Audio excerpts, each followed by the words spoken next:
Morning, guys. Getting through English paper's final task, I revised the phrasal verbs in my mind, and I found out, for example, that get through.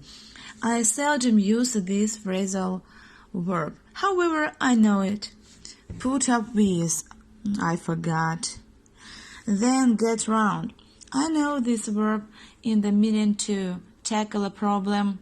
For example, they got round the problem.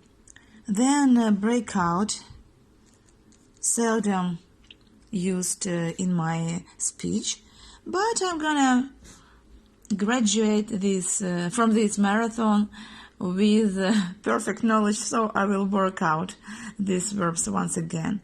And make out, also I know one meaning, but I forgot another. For example, make out something, I know